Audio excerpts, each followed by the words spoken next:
අමරිකාවේ New York නගරයේ කාර්යබහුල වීදිවලින් නැරඹුණ එපියවර අද වන විට අමරිකානු මහද්වීපයේ විතරක් නෙවෙයි මුළු ලෝකයේම හදවත් තරහා නිහඬවම ඇදී යන පාගමනක්. මෛත්‍රිය සහ සාමයේ පණිවිඩය ලෝකය පුරා රැගෙන යාමේ අරමුණින් පින්වත් ස්වාමින් වහන්සේලා මේ පාගමනට එකතු වෙලා.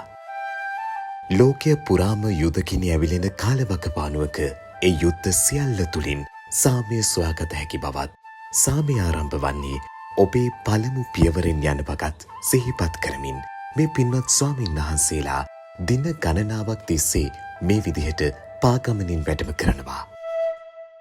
නිව්යෝක් ඉඳලා කැලිෆෝනියාවේ ලොස් ඇන්ජලිස් දක්වා වැටී ඇති මේ මාවත සැතපුම් 2300ක දැවැන්ත දුරක්.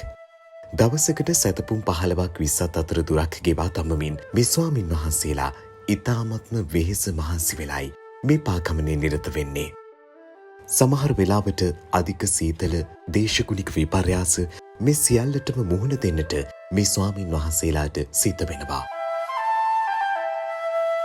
මේ ගමන අවසන් කරන්නට නියමිතව තියෙන්නේ ඇමරිකාවේ බටහිර වෙරළ තීරයේ පිහිටි කැලිෆෝනියාවේ ලොස් ඇන්ජලිස් නගරයෙන්. ප්‍රාන්ත ගණනාවක් දේශගුණික විපර්යාස සහ විවිධ බාධක මැදින් පින්වත් ස්වාමීන් වහන්සේලා මේ යන්නේ සියලු සත්වයන්ට සුවය සහ මුළු ලෝකයටම සාමය ප්‍රාර්ථනා කරමින්. මග දෙපස ජනතාව මේ පින්වත් ස්වාමීන් වහන්සේලාට උදව් උපකාර කරන ආකාරයත් දක්නට ලැබෙනවා. ඇතැම් වෙලාවට මග සිටින පිරිස් මේ ස්වාමීන් වහන්සේලා වෙත මල් ලබා දෙන අතර ඒ ස්වාමීන් වහන්සේලා සඳහන් කරන්නේ එලෙස ලැබෙන මල් යළිත් තැන් තැන්වල සිටින ජනතාවටම ලබා දෙන වගයි. කරුණාවත් මෛත්‍රියත් සාමයත් ලොව පුරා පැතිරෙන්නට මේ සිදු කරන පාගමන සුවිශේෂී කාරණයක් වගේ අපත් ඔබට සිහිපත් කරනවා. අද මේ පාගමනේ 81 වෙනි දවස. ඉතින් තවත් දින කිහිපයක් මේ පාගමන මෙලෙසින් සිදු කරන්නට පින්වත් ස්වාමීන් වහන්සේලා සූදානමින් සිටිනවා.